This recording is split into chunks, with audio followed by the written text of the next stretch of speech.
starting to get on my nerves. I'm even feeling my hands shaking. I'm getting so angry on the other side of the phone. So you know what? I'm gonna end this call now. I'm gonna end the call. Gwen breathe. Gwen breathe. Why are people trying to trigger you?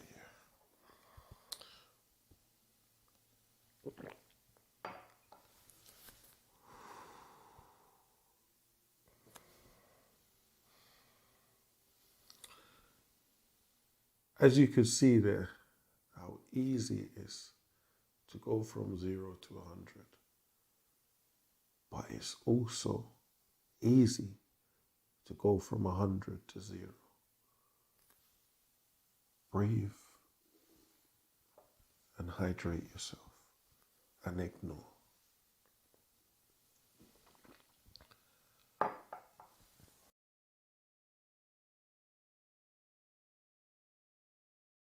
It's a mixture of feeling remorseful after, but at the time, it's I'm not going to get bullied. Yeah. And a lot of people don't understand that. It's like if you grow with someone, let's say your siblings, for example, you grow in a house with siblings, your siblings will know how to trigger you. Yeah. So they'll, oh, your nose. And you're like, what? You've been arguing for ages. When you're annoyed. Yeah, yeah. You're like, what do you mean? Yeah. You're annoyed. And I think for me, having the privilege of living a double life, and I'll put it like that, I now look at emotions and an addiction, whether it's negative or positive, and I'll explain what I mean by that. You could love someone to the point where you get your heart broken because you don't get the love back that you're asking for.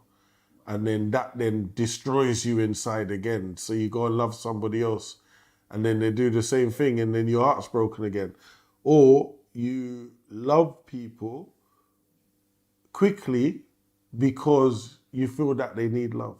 So that's one of the things. And I think something that whether your parents, society or school never prepares you for is rejection, heartbreak, trauma, all of that stuff. And even to overcome the addiction of violence, when you normalize violence, it's like an unwritten code where somebody provokes you, you react. But you might say, you know what, I don't want to react like this again. So what I'm going to do, I'm going to make an example of you so nobody else tries to do this to me. So now I'm going to go over the top with what's going to happen to you. And then this is when we see accidents happen, such as murders and other casualties like that, because you've pushed that person to the point where the emotion starts to drive you to the point where you're not in control of that. And another example is being parents. When you've grown up in a Caribbean background where disrespect or not following orders is met with violence. And when we talk about violence, violence is, I've grown up in the Caribbean, so you had to go and pick your own tool to get beat with. So it could be a stick from outside, or you think, you know, let me pick the little skinny one. The skinny one hurts more than the big thick one, or go get the belt. So you're walking to get the belt, knowing when you bring the belt back, you're going to get beats with it. So now when you become a parent, you then have to unlearn that way of raising your own children because you realize that don't work. And then you might have some people that will rather you actually hit them than talk to them. Because it's more painful letting them know, you know, I'm disappointed in what you've just done. Instead of, you know, I'm going to give you a box or I'm going to beat you. Some children would rather you hit them than just, you know, I'm disappointed. The way you've conducted yourself is an embarrassment to this family. And that's how I deal with my children. I'm like, you know what? I'm disappointed in what you've done. Because it's not my life, it's your life. You understand? When we was growing up, my parents never told me, oh, it's your life. To me, I was doing everything for them. You know, like, I'm going to go to school for you. I'm going to be a good person in the community for you. But then you realize not for you, because after you move out and you're left alone, not learning how to control your emotion. But I think one of the things that's not spoken is the addiction of negative emotions and explosions. And when I'm talking about explosions, if we look at these young people on the streets now, they're carrying their knife just in case you disrespect them. So not, I'm carrying it to hurt you, I'm carrying it just in, they use the word violation. I'm going to use my knife if you violate me, because really all I've got in my world is my respect. So the minute you try to do anything to remove that respect, I'm willing to do the extreme of even taking your life, because what's the point of me living if you've taken all I've got? I've got no money, might not have any family, might not have any love, but the one thing I've got is respect, and I'll guard that with my life. And this is why I think when people are thinking the young people are dark and they're demonic and they're possessed, there might be all of those things, but the one thing that is missing is understanding what respect means to them, what love means to them. If their friend has shown them love, they're willing to even commit murder for that person. So the friend will phone them 4 a.m. Oh, this person looked at me wrong in this nightclub. You don't need to say another word. I'm coming there now. Forgetting there's cameras, forgetting about cell site. No, don't even care about all that. All I know, my friend has called me, and that's the person that loves me. And you have to think, would your mum and dad kill someone for you? Probably not. Would your sister kill someone for you? Probably not, unless they're there and see you getting out. But your friend is willing to kill someone for you. There's no other example of love within these young people. And within that, we have to talk about heartbreak, because we've seen what heartbreak has done, especially over the past week, where people look at it, and the first thing I'm hearing people in the community saying is rejection. The youth couldn't take rejection, but we need to understand that, one, young people carry weapons on them every day. It's a part of their uniform. So another thing I kept hearing people saying in the community was, why did the young man have a machete on him in public? And we need to understand that there's two factors within that. He probably had to carry his machete to go to that area as a safety mechanism, or he doesn't feel comfortable leaving his house without his machete, because everybody else in that ungoverned space which he lives in and operates in is carrying a machete. So if he doesn't carry one, he's the vulnerable person out of the 20 or 30 people that he might come in contact with and engage with. So it's not the tool that's dangerous, it's the emotion that gets into him to give him that rage to use the tool. Yeah? And we can't even skip over the heartbreak. Nobody prepares even big men and women to deal with heartbreak. You will see the worst of someone when the relationship's ended. That's why you see people break stuff. You see people, we saw another case of someone jumping on someone's car yesterday when they were breaking up with each other. But we need to understand, nobody prepares you for your heart to get broken.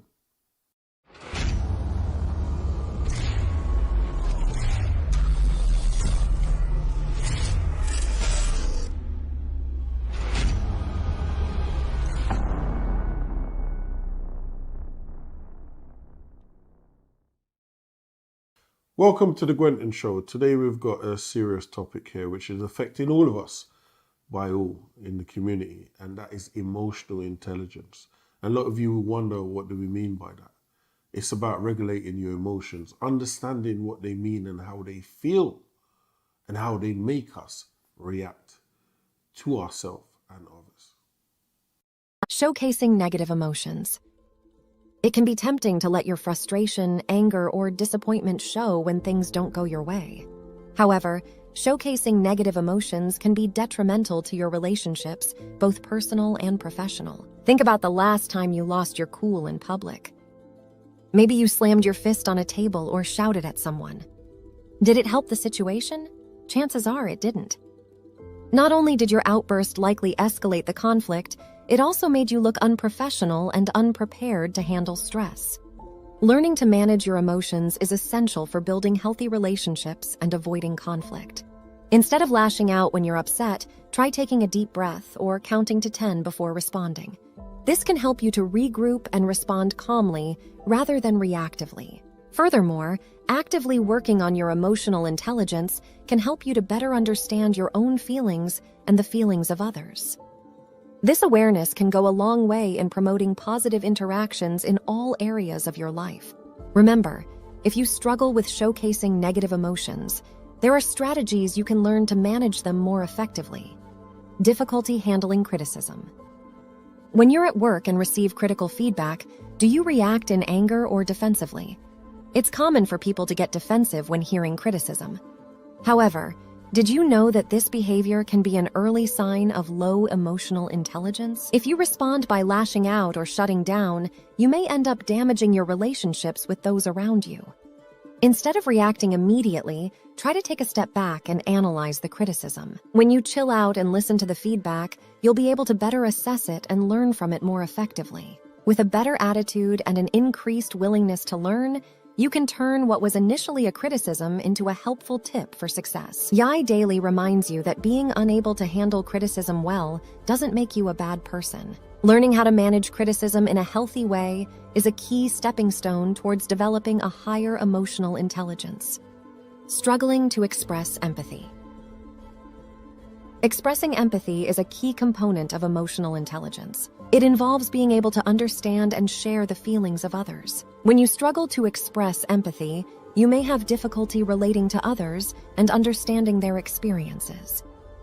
This can make it harder to connect with individuals and build meaningful relationships. Failure to express empathy can give the impression that you lack compassion and that you're not a good listener. Showing empathy, on the other hand, sends the message that you care about others and are willing to support them in their time of need. Practicing empathy can help strengthen relationships and foster feelings of trust and understanding between people. By learning to express empathy, you can improve your social interactions and enhance your emotional intelligence.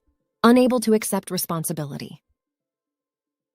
It can be difficult to accept responsibility when things don't go the way we planned. Many of us have a natural instinct to shift blame, whether it be on someone else, the situation, or something else.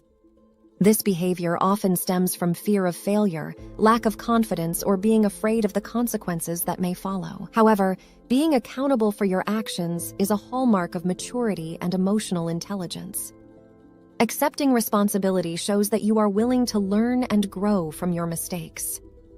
It invites constructive feedback and can lead to better relationships with others. When you are willing to take ownership, you are more likely to collaborate and work towards positive outcomes. People respect others who are accountable and reliable. Refusing to accept responsibility for your actions can damage reputations and personal growth. It is important to acknowledge your mistakes, take corrective action, and learn from them. Apologizing when you've been wrong is not only a display of good character, but it also helps to repair relationships with others. Taking responsibility means that you are taking control of your life and working to create a positive environment for yourself and others. Difficulty building and maintaining relationships. Building and maintaining relationships is a key component of emotional intelligence. Some signs that you might be struggling with this include difficulty making and keeping friends, or feeling like you don't have any close relationships. You might find yourself isolated or experiencing feelings of loneliness more frequently than you're comfortable with. It's possible that you're not putting in the necessary time and effort to nurture relationships with others. Some ways to improve your relational skills might include reaching out to others more often, actively listening to what others have to say, and finding common interests or goals. You might also consider seeking therapy or counseling to help you work through any relational issues you're experiencing. Remember, relationships take time, effort, and communication. But the payoff of positive, healthy relationships is worth it for your emotional well-being and your overall quality of life. Don't be afraid to invest in building deeper, more meaningful connections with others. Struggling to adapt to change. Change is an inevitable part of life, but some find it hard to adapt and adjust. When faced with a new situation, it can be overwhelming, affecting our emotional state and behavior. Many people struggle with the idea of change and the mystery that comes with it. This fear of the unknown can be crippling, leading individuals to avoid new situations or challenges. However, adapting to change is important for personal growth, and it fosters resilience and the ability to cope. Embracing change opens doors to opportunities and new beginnings that can lead to great success. Change can also bring about a chance to learn new skills, experiments with new hobbies, or form new relationships. It's a chance to broaden our horizons and explore different aspects of ourselves. Ultimately, being able to adapt to change is a vital part of emotional intelligence and will improve our ability to handle the challenges life throws our way. Being unaware of your own emotions. Have you ever heard someone say, "I don't know why I feel this way"? That might be a person who struggles with being unaware of their own emotions. Sometimes people struggle with naming their emotions or being in touch with how they feel at any given time. This can be problematic because emotions play a crucial role in a person's decision-making process, and not being aware of your emotions can lead to poor decision-making. Individuals who are unaware of their emotions may experience turbulent emotions that swell up without warning, bringing with them unfamiliar and unsettling feelings. To become more aware of your emotions, you can practice emotion self-evaluation. This involves monitoring your emotions and identifying what triggers them. Over time, you'll become better at understanding your emotional state and making better choices. So one of the most important things is understanding. Understanding when rage is coming internally into your system. Understand what your triggers are. Understand what your partner's triggers are, what your siblings or children's triggers are. Now I'm going to repeat that again, that last part. Your children's triggers, because over the past 2 years, I've seen a rise in DV, reverse DV, where children are beating parents. Yeah, you heard me right. Children are beating their parents because the parents no longer have that respect from their children, and they don't understand that some of the stuff that they might be doing might be triggering the young people. And if you as an individual know that, we use the term, you've got a short fuse, it's for you to learn coping mechanisms of how to control that short fuse. And it doesn't help if you're going to be intoxicated, whether it's on alcohol or substances or gas, because it changes your thought process. And you're no longer able to be rational. You become irrational and quick-tempered.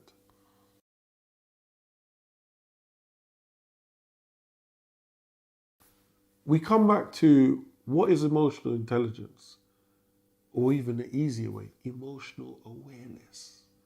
Because as individuals, we can't be intelligent if we're not aware. It's about being aware of self. A lot of people go to a lot of these classes, the motivational speakers. You could even go to a therapist. And if you're not honest with the therapist will never be able to help you. You could go to all of these classes and everything else, but the work has to start within, and you have to be honest to yourself. One thing we can't do is lie to ourselves because we're stuck with ourselves. And I'll give you an example of how to manage your emotions. Someone accuses you of something or even threatens to harm you. What do? Do you react? You might feel that feeling and that rage inside, but you have to look around and realize the consequences of allowing that to bubble up. And I'm not ashamed to give you my own personal story, because sometimes it's best to talk about something that you've lived and felt. And I remember when I decided to change my life and become a man of God, I had many of my old friends sending me death threats. And they really meant it with a passion. And they went around telling everyone, when I see Quentin, I'm going to kill him. He works with the police. He's a police informant. And for many years, I was in pain, the most painful time of my life. Even thinking about it now brings tears to my eyes. I was tempted to make an example of one of them. And just seeing my children stopped me from doing that. Just understanding the ripple effect. And what do you mean ripple effect? The amount of people across the country that would have been saddened and disappointed to hear that I was in prison for murder because of a drug dealer making a death threat to me. Even myself, now looking back and reflecting, I have to question, what was I thinking? I grew up with these guys. I knew they were not capable of carrying out what they were saying. But because they were telling everyone and my pride nearly got the better of me, I could have ended up in prison doing a life sentence. And seeing these same people years down the line, many of them I've helped out of prison, many of them now look up to me because they've seen what I was trying to do. And that's something that I want to say to a lot of people that might be on a journey. It could be your own friends in your family that could be the worst people in the world when you're trying to change your life because they don't understand. They can't comprehend the magnitude of what you're trying to do. All they could see is you working with the police, you're a youth worker. Until they finally get to see what's beneath that cloudy cliff that you decided to take the jump, solo jump, over. And this is what the problem is with a lot of us in the community. We are afraid, petrified of individual thinking. If something doesn't feel right, 9 out of 10 times it's not right. And we talk about the protection. A lot of us have got built-in protection that we tend to ignore. And a lot of people I've spoken to in prison bow their heads and say, Quentin, you know what, you're right. When you're in a rage or you're about to do something, you normally get a warning. And that warning normally tends to come in a voice that talks you out of what you're about to do. And a lot of us ignore that voice.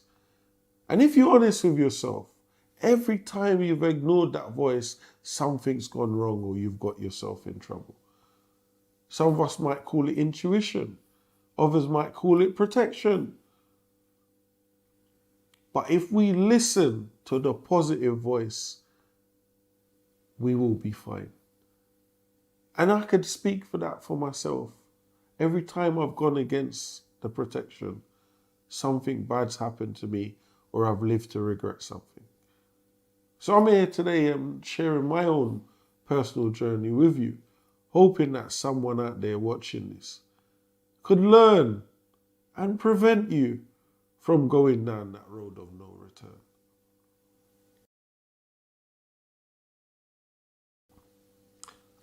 I think one of the biggest things is young people feeling hopeless and young adults.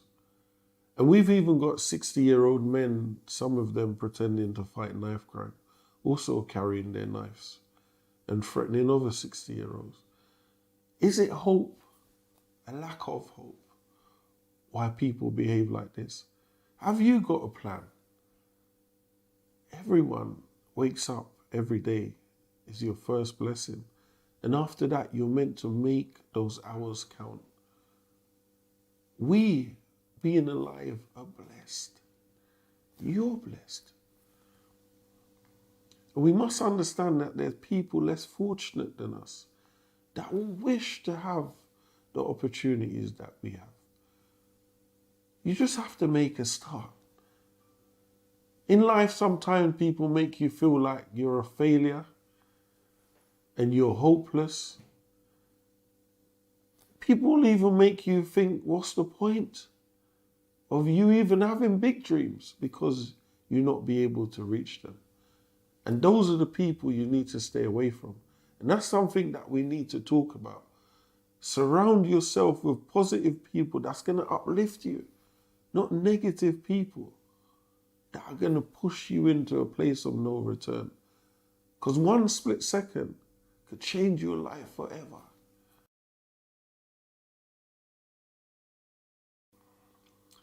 I remember I had a case of a young man walking to the youth club every day being bullied. And one day he decided that he was not going to be bullied anymore. So he decided to arm himself with one of his mum's kitchen knives. And he went to the youth club, and the same boy that normally bullies him came up, started bullying him again. And he pulled out the knife just to wave it around to say, look, I've had enough. And the boy didn't take him serious and walked towards him and ended up getting stabbed. I remember going to visit this young man in prison, and he said to me, Quentin, can't we buy him a new heart? Because the reality didn't sink in that his life had changed forever. And this is a victim that then became a perpetrator. We've got many people out there that are addicted to being perpetrator or acting out violent acts, to the point where the addiction overcomes you as a person, because you enjoy that rush. You enjoy people talking about you, whether it's on social media or off social media. You enjoy feeling famous for being dangerous until you make that one mistake and there's no turning back. Ending up in prison is one thing, but we need to think about the nightmares, the daymares. We're talking about nightmares when you're awake. And you constantly replaying that split second, wishing you had stayed on the other side. But a lot of the time, because of our pride, we let all of that go out the window.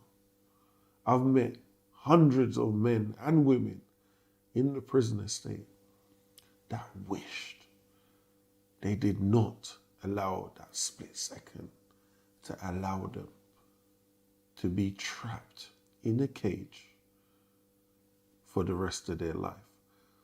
We also have to tell the truth and talk about people that are dead, that wished that split second of them deciding to do something didn't cost them their lives.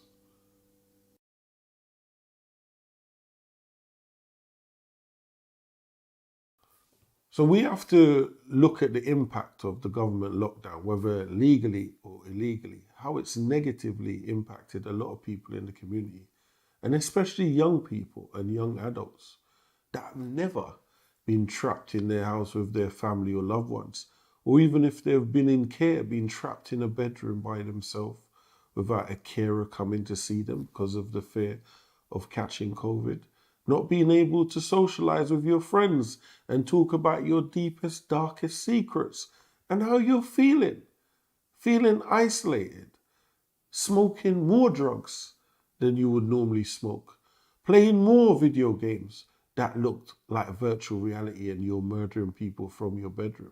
How has all of that impacted people? Not getting the education like they normally once did, speaking to a teacher online, your friends online. How has that impacted us?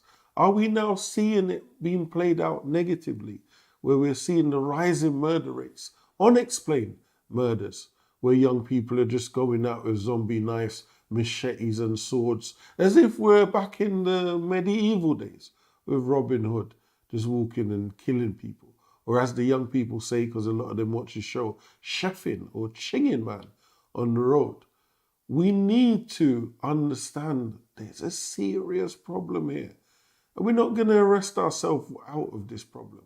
We need to understand that a lot of these people have never been offered clinical support. And if they have been offered, it's the way that it's been offered, the language that's been used. I've heard a lot of young people say, I'm not mad. There ain't nothing wrong with me. I ain't got mental health. It's not about being mad or having mental health. It's somewhere to offload, have that conversation. How are you actually feeling? And then we then let them loose on the streets and tell them, go back to the real world. A lot of them were teenagers. Now they're adults. And a lot of these young people were playing computer games, smoking cannabis, and doing lean. And for those of you that don't know what lean is, it's cough syrup mixed with tablets and other things, making them feel drowsy and hallucinating.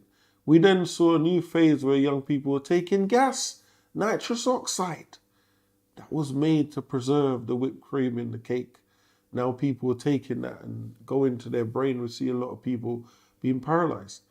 But we need to understand, if someone's locked in a bedroom listening to music that's telling them murder, murder, kill, kill, kill, don't have it, immediately react. If somebody disrespects you, if the video game is actually showing them how they could go on the streets and kill people, and smoking this new strain of cannabis called flavors, which some of them could see holes in the floor or the traffic light, green man chasing them down the road.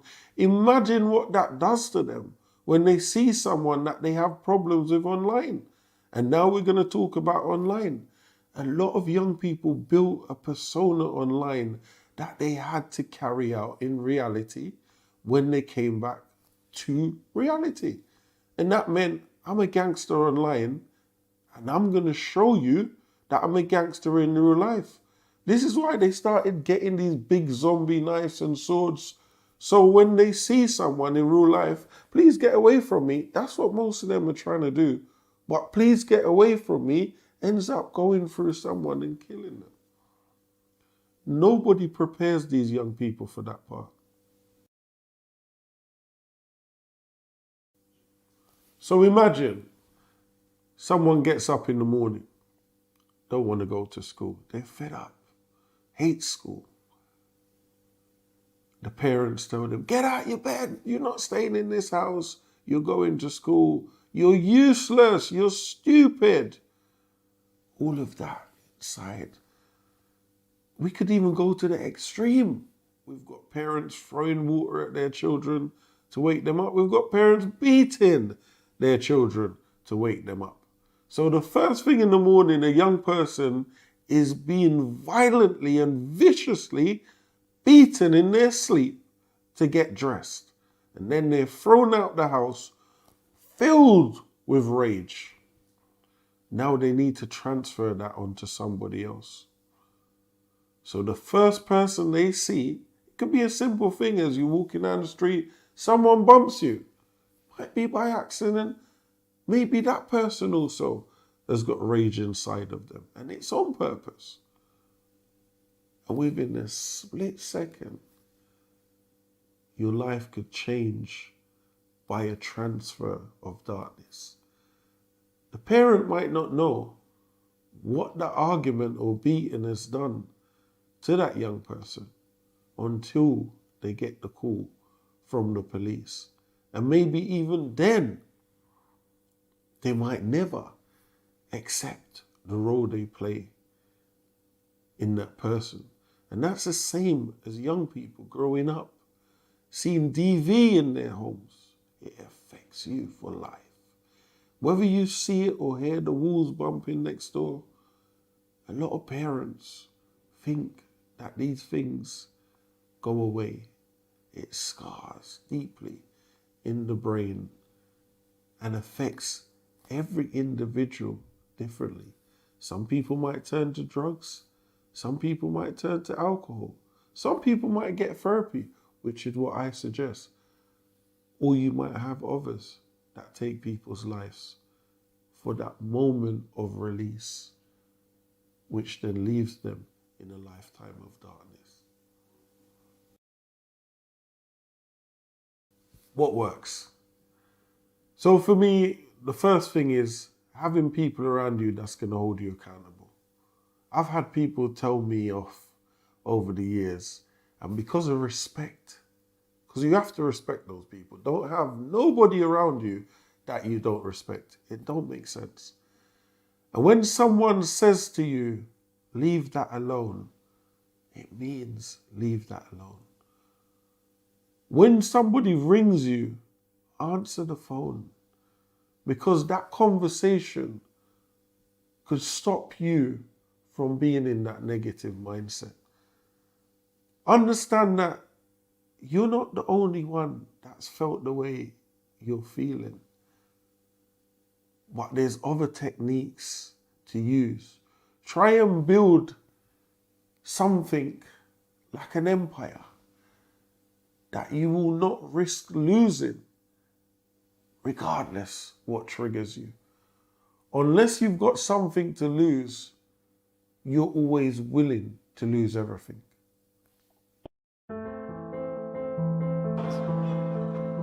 The first thing I want you to take away from today is this: you will have good days and you'll have bad days, but you will always learn something more or something new, and you will learn more overall on bad days than good days. One of the things that's helped me is looking at other people that are out there empowering others. And a great example of that is Nick Vujicic, man with no arms, no legs. And he's gone through life giving motivational talks and not complaining or feeling angry at the world. And I think if we look at that and understand how fortunate and blessed we are, a lot of the things that trigger us in life are small stuff. We could get over that. And this is why when I'm feeling down or I'm feeling triggered by something, I'll go for a walk. Or I might go for a swim or a bike ride, because it's just you and the wind. And it allows me to breathe. And it takes me away from that place of darkness. And a lot of the time, by the time you return, things are being resolved. Because you've had time to think and understand it wasn't that serious. But it's by giving myself space and removing myself from that place or from that situation or from that person or persons, I've been able to be here today. And so could you. You know how it is. If you didn't go what you've gone through, you wouldn't be who you are today.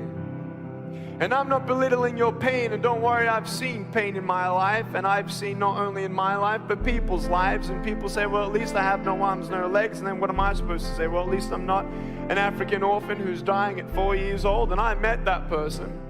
So as we've seen on today's show, we've looked at emotional intelligence, and it's about understanding self, and being honest to self, and understanding your triggers, and who triggers you. It could be people, environments, even a simple phone call could have drove you off the edge. Remember to breathe. It's not that serious. Hydrate yourself. Remember my story of provocation. Put yourself first. And if you love you, you will not let no one trigger you to ruin your life. Love and blessing, people. Until the next time.